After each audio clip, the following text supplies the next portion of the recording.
comme on dit, Grégoire Nabila a teasé le football, parce que c'est vrai que ça faisait un peu l'actu.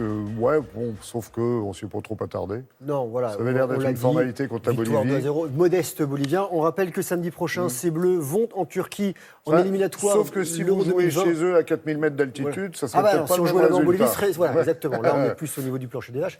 Et voilà. Donc la prochaine fois, ce sera face à la Turquie, un peu plus gros, parce que l'Euro de 2020 en ligne de mire. On regarde quand même les buts. Allez, c'est parti avec cette France championne du monde, deuxième du classement FIFA, qui accueillait les Boliviens, 63e.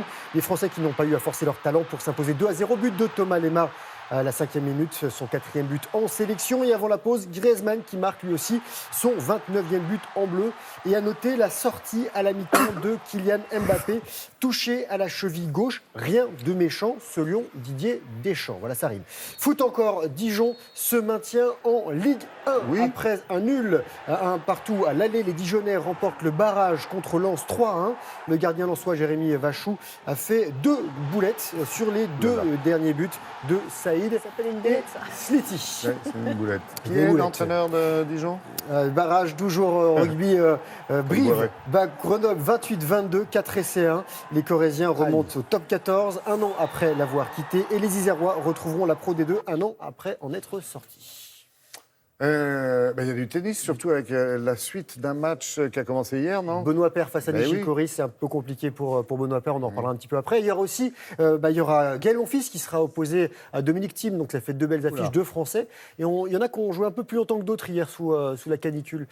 Pas canicule, chaleur, on va dire. Voilà. Ouais. Regardons ce qui s'est passé pour la saison. Regardez, 5h et 9 minutes pour Stan Wawrinka et Stefanos Tsitsipas. Et le Suisse, 28e mondial, vainqueur 2015, finaliste 2017, a réussi à venir à bout du grec, 6e du classement. Wawrinka qui s'impose, écoutez-moi bien, 7-6, 5-7, 6-4, 3-6, 8-6. Et il affrontera en quart de finale son compatriote Roger Federer, qu'il n'a battu que 3 fois en 25 confrontations. Roger Federer, lui, justement, qui disputera son 12e quart de finale porte d'Auteuil, le 54e en Grand Chelem. Le numéro 3 mondial a facilement battu l'Argentin Mayer, 6-2, 6-3. 6-3. Et Rafael Nadal passe lui aussi en quart de finale. L'Espagnol numéro 2, qui vise un 12e titre à Roland-Garros, a écrasé l'Argentin Juan Ignacio Londero, 78e, 6-2, 6-3, 6-3. Et interruption par la nuit, la rencontre entre Paire et Nishikori, qui reprendra donc aujourd'hui. Le Français 38e mondial, qui n'a jamais atteint les quarts de finale ici, est mené par le Japonais 7e, qui lui n'a jamais dépassé les quarts de finale ici. 2-7-1 pour Nishikori pour le moment.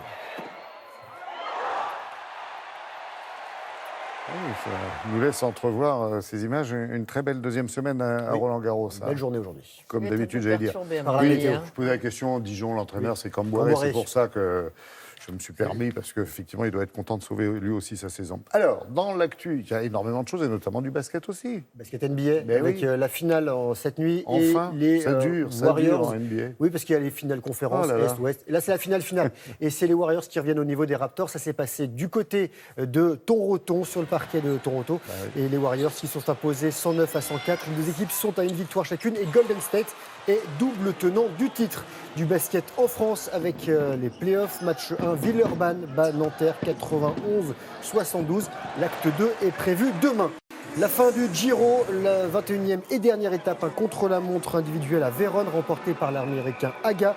Et victoire au général de l'Équatorien de 26 ans, Richard Carapaz, bien entouré avec ses enfants sur le podium. Moto GP, Grand Prix d'Italie avec ce 6e rendez-vous de l'année. Le local de l'étape, Petrucci qui s'impose. L'Espagnol Marquez arrive 2e. Il reste le leader du général.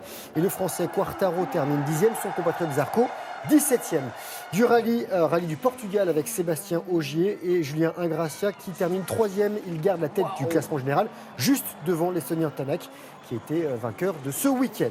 Et pour terminer, le départ hier de la 50e solitaire du Figaro, les 47 concurrents qui sont partis de Nantes hier matin, coup d'envoi du côté de Pornichet dans l'après-midi.